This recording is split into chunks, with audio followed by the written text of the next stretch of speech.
Hoje no Nossa Saúde vamos falar sobre doenças reumáticas, aquelas que atingem o aparelho locomotor, principalmente ossos, articulações, músculos e tendões. Elas podem provocar muita dor e até incapacitar o indivíduo. Só no Brasil, mais de 15 milhões de pessoas sofrem com algum tipo de problema reumático. A artrose é uma das doenças mais frequentes. Vamos saber quais os sintomas, como prevenir, como tratar e muito mais. Vem com a gente!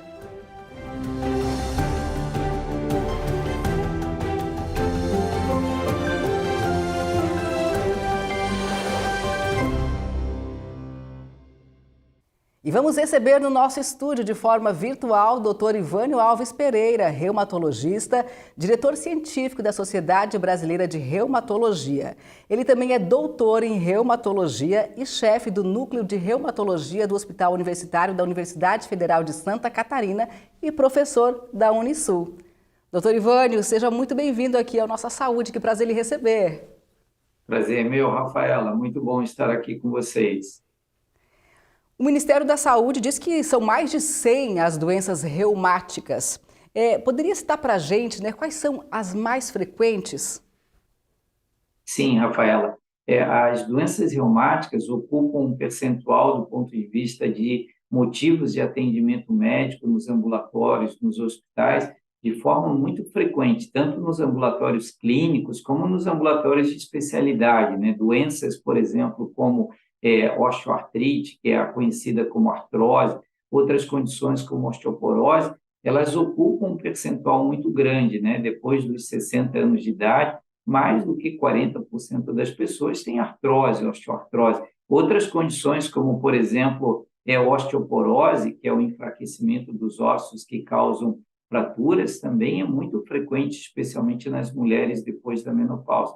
E outras doenças são muito comuns, né? Fibromialgia, um quadro sindrômico que gera muita dor, isso ocorre em quase 5% da população. Então, doenças reumáticas são bastante frequentes, causam queixas clínicas aos pacientes, geram muitas repercussões clínicas diferentes, como dor, deformidade, fraturas. Então, cada doença reumática tem um componente que pode gerar uma dificuldade em relação ao paciente, né? Isso é um dado sempre importante, tá? E para que as pessoas em casa possam entender bem, doenças reumáticas são todas aquelas que atingem o nosso aparelho locomotor, é isso? Ossos, articulações, músculos, tendões. Isso. O reumatologista, ele lida na sua prática clínica com as doenças reumáticas, que são aquelas doenças que afetam ligamentos, afetam os músculos, as articulações e também a coluna, né? Então, condições como, por exemplo, artrites, que são inflamações das articulações, inflamações ao redor das articulações, que são conhecidas também como periartrites, elas estão na periferia, estão ao redor das articulações, como as tendinites, bursites, né? As entesites, fascite plantar, tudo isso são afecções também que são ocasionadas por diferentes doenças reumáticas e que fazem parte da prática clínica do reumatologista. Mas, Rafaela, uma outra situação que é muito pertinente ao reumatologista é lidar também com doenças reumáticas ditas autoimunes, onde o sistema imunológico, o sistema imune, que é o nosso sistema de defesa, né, que ele nos protege em relação a vírus, bactérias, infecções, mas quando ele está desregulado, né, ele também nos protege de câncer, mas quando esse sistema imune ele sofre algum processo de desregulação que pode eventualmente aparecer por uma situação de predisposição genética, já tinha na família lá atrás, ou teve alguma infecção, esse desequilíbrio do sistema imune causa autoimunidade. O que é isso? Autoimunidade é o sistema imune reagir contra a gente mesmo. Então, ao invés de ele ter um papel protetor, ele nos agride. E aí aparece a doença autoimune, né? E aí nós temos várias doenças autoimunes, como, por exemplo, o lúpus eritematoso sistêmico. O lúpus é uma doença autoimune que ocorre com mais frequência na mulher, causa inúmeros sintomas, lesões de pele, queda de cabelo, comprometimento renal. Então, aquilo é fruto de uma autoagressão do sistema imune contra a própria pessoa. Outras doenças autoimunes, para exemplificar, artrite reumatoide, uma doença que, se não tratar, ela gera deformidades articulares que podem ser irreversíveis, né?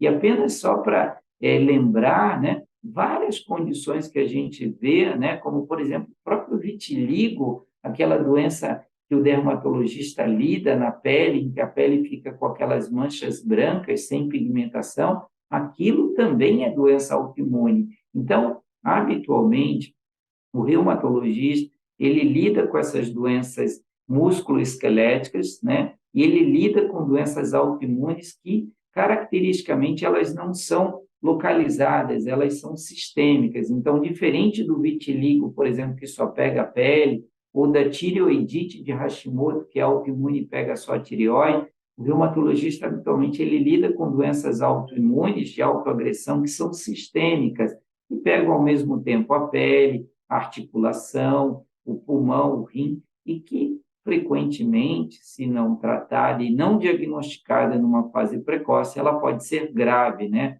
Lúpus pode, quando compromete o rim, se não tiver um diagnóstico precoce, um tratamento adequado, e gerar, inclusive, até mesmo insuficiência renal. O rim pode deixar de funcionar e pode gerar uma repercussão ao paciente.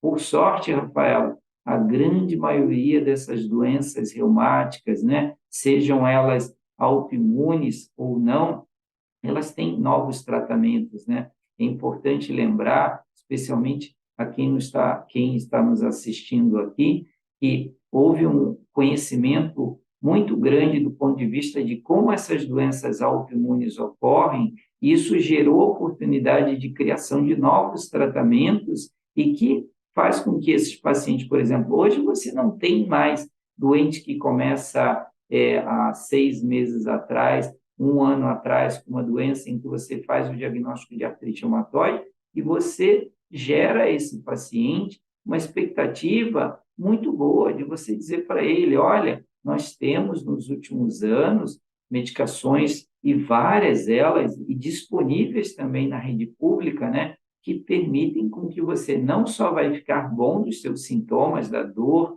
da rigidez, daquela limitação do trabalho, mas você também não vai mais deformar. Então, é importante ficar ciente de que a procura desse diagnóstico precoce, isso gera uma vantagem bastante grande para o paciente.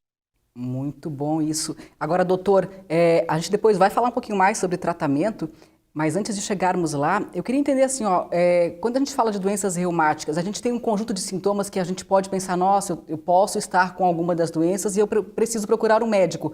Ou cada uma tem um sintoma muito específico. Como é que é isso? Bom, essa pergunta ela é muito pertinente, né? Quando eu, como paciente, devo me preocupar com a possibilidade de estar tendo uma doença reumática, né? Os sintomas mais frequentes são esses sintomas que afetam as articulações. Então, por exemplo, começar a ter dores nas juntas, né? Nas articulações, né? Acordar com uma sensação de rigidez, né? Uma dificuldade para mexer, para mobilizar, né? Um aumento, começar a perceber que as articulações aumentaram de volume, né? E que aquilo não houve uma melhora clínica. Caramba, achei que foi relacionado ao esporte, ou uma atividade física, achei que tive um entorse fazendo alguma atividade, mas não foi. O tempo passou, não houve melhora e apareceu essa queixa em outras articulações, em outras juntas. Isso deve gerar ao paciente uma procura pensando de que possa, sim, ter uma doença reumática. Outros sintomas que são frequentes nas nossas doenças reumáticas, Rafael, é a presença, por exemplo, de lesões na pele, que podem piorar com o sol, lesões na boca, como afta, boca seca, olho seco, vários desses sintomas, quando isolados ou associados, eles aumentam a chance de poder estarmos lidando com doença reumática. Vou te dar um exemplo aqui, Rafael. Uma moça adulta jovem, lá com 28 anos, né? Começa a perceber que nos últimos 3 anos ela começou a ter lesões no rosto quando foi ao sol e começou a observar que, diferente das colegas quando iam à praia, o rosto dela ficava pior, durava mais tempo, começou a notar que caiu o cabelo, começou a notar que algumas vezes tem lesões nas bocas, de repente começa a ter dores nas articulações e a perna começou a inchar, começou a notar que a urina está fazendo espuma. Procurou o médico e o médico pediu exames e viu, olha, você está com anemia, o seu exame de urina mostra que você está perdendo proteína, podemos estar diante de uma doença autoimune. E o conjunto dos sintomas faz com que um diagnóstico de lúpus tenha que ser lembrado. Doença autoimune que pode ser grave se não tratada e não reconhecida, mas, novamente, né, doenças que têm tratamento. Então, sintomas de dor articular, rigidez e aumento de volume das articulações deve fazer com que seja isso um alerta ao paciente. E procurar um médico, porque a gente também vê aí muita gente convivendo com a dor, achando que dor é normal, né? Aí toma um remédio, vai na farmácia, compra um Dorflex, compra um anti-inflamatório e vai vivendo assim sem realmente procurar uma ajuda para identificar o que está por trás disso, né? Quer dizer, sentir dor não é normal, né, doutor? É sinal de que alguma coisa não está certa? Exatamente. Então, talvez a mensagem que fique é que dor também é um sinal de defesa ao indivíduo, né? Por que a gente, quando pisa, por exemplo, num prego ou alguma coisa, a gente sente aquela dor e recolhe o pé? Ou seja, aquele é um mecanismo de proteção do indivíduo. Então, se você pegar, por exemplo, paciente que tem hanseníase, né? Lepra lá no passado, uma doença hoje que tem tratamento, que tem cura, esses pacientes sofriam de lesões do nervo e eles perdiam a sensibilidade, então eles não sentiam dor, e aí eles machucavam o pé. Por quê? Porque aquela dor que avisava eles que estavam tendo um problema, aquilo não ocorria. Então, a presença da dor, das dores nas articulações, aquilo é um sinal de alerta, algo não está bem, né? Isso pode ser, sim, um sinal que faça com que o paciente tenha uma chance maior de ele ter um diagnóstico precoce. Isso é um dado bastante relevante. O que está por trás das doenças reumáticas? Quais são os fatores de risco? Um dado importante, né? Cada doença reumática ali, Rafael, ela tem uma característica clínica diferente, embora elas são agrupadas dentro das doenças reumáticas, algumas autoimunes ou não, né? Mas cada doença reumática tem uma característica, mas um dado muito relevante, muito forte, é a genética, né? Então, por exemplo, você veja que é frequente um doente que desenvolve doença como, por exemplo, artrite reumatoide, ele poder te dizer, olha, a minha tia tinha artrite reumatoide, o meu avô tinha artrite reumatoide. Pacientes com lúpus eritematoso sistêmico, às vezes, contam, né? Olha, eu tive uma avó que lá atrás descobriu que ela tinha uma doença lúpus igual ao que o senhor está suspeitando que possa estar ocorrendo comigo, doutor. Então, o fator genético, ele está bem claro, né? Então, existem vários genes que foram identificados, associados com diferentes doenças reumáticas. Por exemplo, uma doença reumática que também é frequente, né, ocorre em mais do que 2% da população, que é a espondilite anquilosante, aquela doença que dá dor na coluna, faz com que o doente tenha dor à noite, ele acorda com rigidez na coluna, e ele, se não tratado, ele acaba desenvolvendo deformidade, ele fica com a coluna encurvado, com dificuldade de mobilização, está fortemente associado ao marcador genético. Em quase 80% dos indivíduos que têm essa doença, ele tem um gene chamado HLA-B27,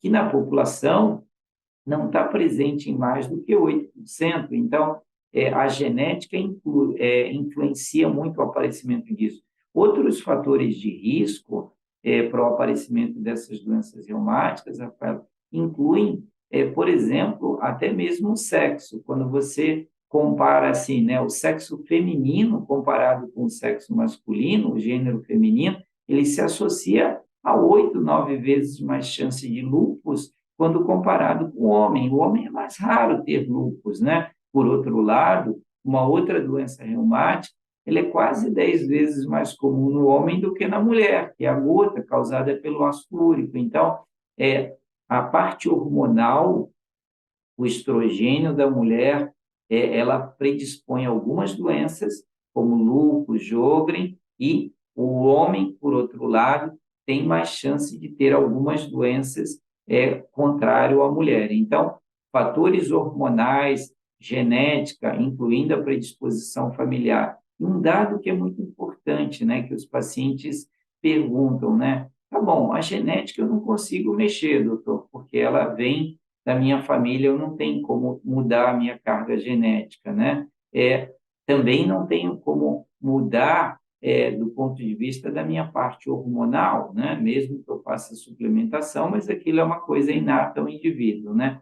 Por outro lado, fatores que a gente chama de fatores de exposição ambiental, que é aquilo que a gente está exposto no nosso dia a dia, podem aumentar ou diminuir o risco de doença reumática. Por exemplo, né, cigarro, né, tabagismo, né? Sabia que quem tem predisposição genética, né, e se esse indivíduo que já tem uma predisposição, ele fumar, o risco de aparecer artrite reumatoide aumenta quase 20 vezes mais. A Nossa, é muita combinação da coisa. genética com o cigarro. Com o E fator hoje, cigarro.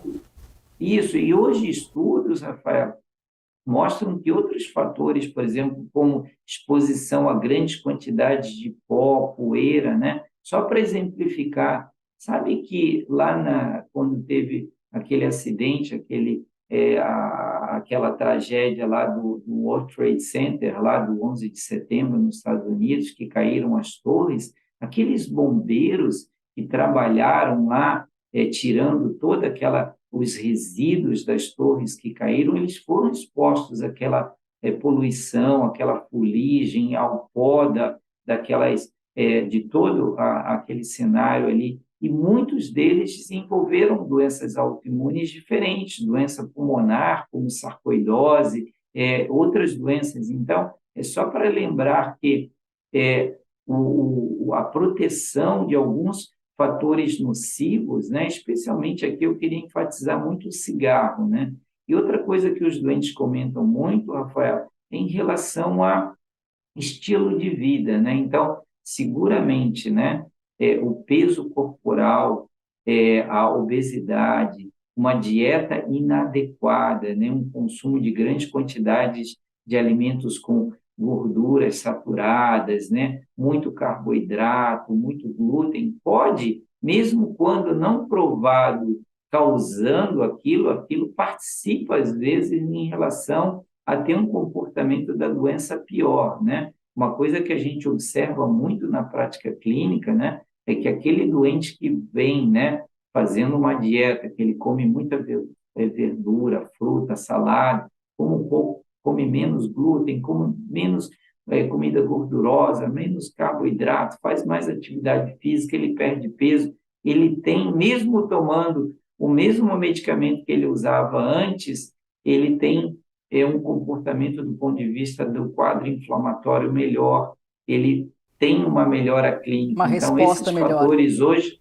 são muito importantes, tá? Doutor, a gente vai fazer uma pausa agora e vamos continuar falando, né, sobre essas questões, só que agora a gente vai para o intervalo e na sequência então a gente volta e continua falando hoje aqui sobre doenças reumáticas e sobretudo como prevenir. Não saia daí que a gente volta já.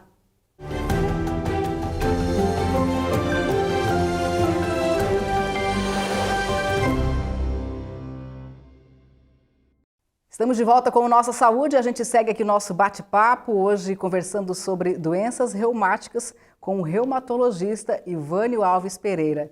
Doutor, nós terminamos o primeiro bloco falando de algumas questões que podem ajudar o paciente que tem alguma doença reumática a ter uma melhor qualidade de vida. O senhor falou muito ali da questão da alimentação, né, que traz bastante resultados. E o que mais, por exemplo, exercício físico, sono, saúde mental? Eu queria que o senhor falasse um pouquinho aí sobre como prevenir, né, essas doenças e ajudar o paciente a ter mais qualidade de vida.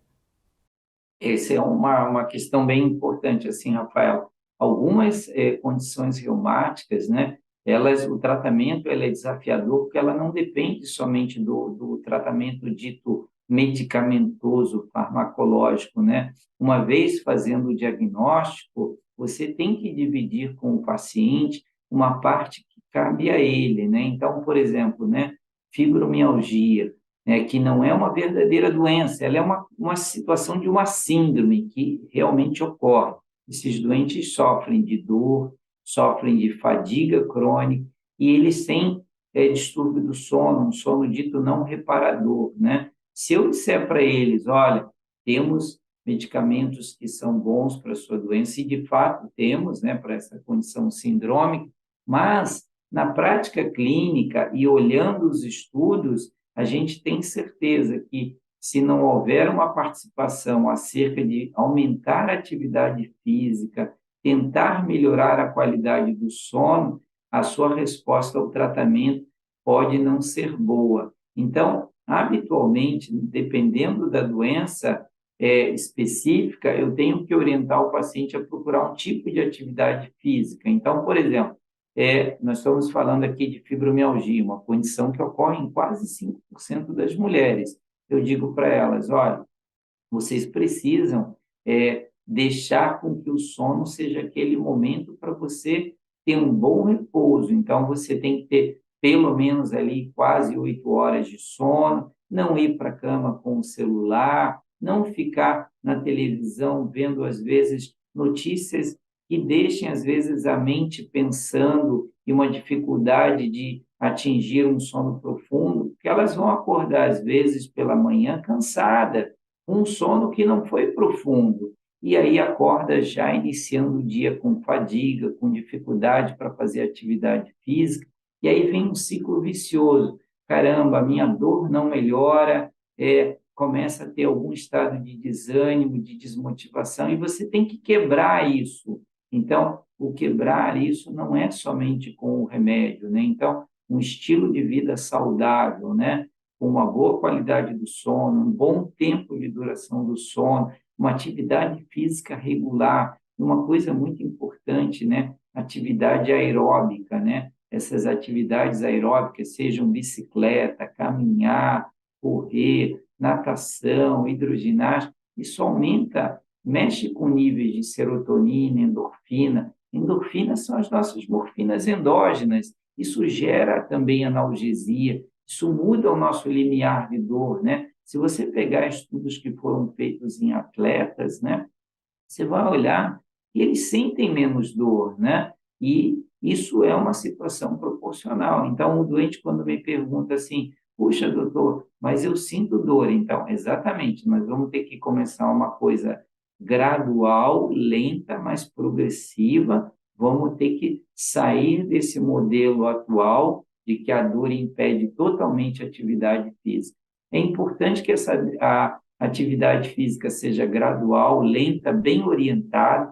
Na maioria das vezes, a gente pede para esse paciente procurar um profissional que seja habilitado, seja um fisioterapeuta, um educador físico, que tenha uma competência maior para que possa ajustar, né? Às vezes o paciente vai para uma academia e não sabe usar o aparelho e ele volta pior do que ele foi. Então, todas essas orientações, né? Esse paciente vem ao reumatologista, mas ele é um doente multidisciplinar, né? Participa ali o educador físico, o fisioterapeuta, participa ali a nutricionista, participa ali várias pessoas envolvidas para, ao final, dar uma melhor condição clínica ao paciente. Isso é muito importante. Doutora, a gente tem agora uma reportagem que a nossa equipe preparou sobre o assunto. Vamos dar uma olhada?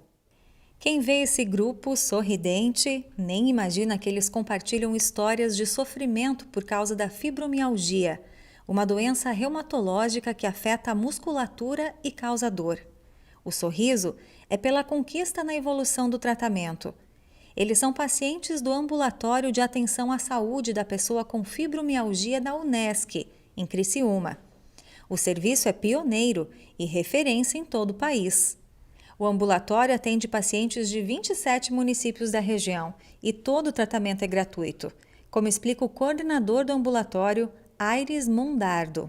Como é que inicia o atendimento? A pessoa vai até a unidade de saúde, né, com um diagnóstico fechado de fibromialgia, e a enfermeira coloca no sistema CISREG, que é a regulação, que é encaminhada até o nosso ambulatório.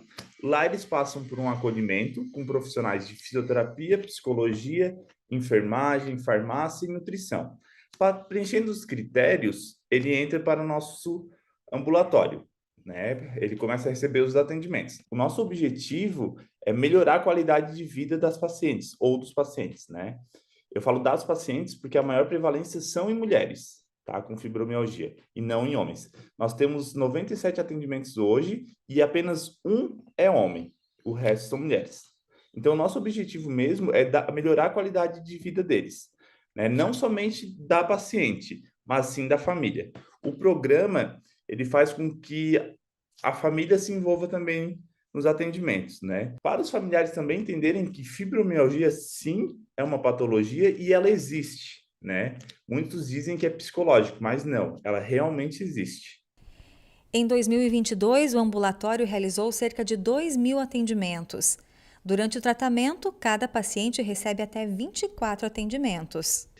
O relato das pacientes, dos nossos pacientes, são que elas melhoram significativo, né? Uma melhora assim que elas não sabem explicar também. Elas choram, nós nos emocionamos com os relatos delas e a gente vê que a gente está no caminho certo, que as pessoas, né, precisam ir além só dos atendimentos, né? Que a gente envolve a família, essas conversas, a gente vê que o serviço enxerga, vê elas como realmente pessoas que têm a fibromialgia, que são pessoas importantes para a sociedade, né? Que elas têm os seus limites, mas elas precisam viver além dos seus limites. A Jucimere confirma: é preciso confiar em dias melhores. E eles virão. Estou feliz, estou alegre por essa oportunidade. Creio que coisas melhores tem aqui dentro para me ajudar. Eu sei que vai acontecer no momento certo. No momento certo, eu sei que também essas dores da fibromialgia vai aliviar e eu vou conseguir vencer, né? Doutor, como o senhor bem falou e a gente viu na reportagem, é muito importante, né, a pessoa buscar realmente se cuidar além de uma questão de tomar um medicamento.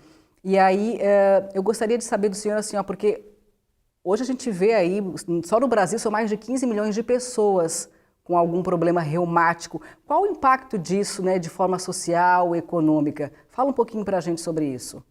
Bom, isso é muito importante, assim, né, Rafaela?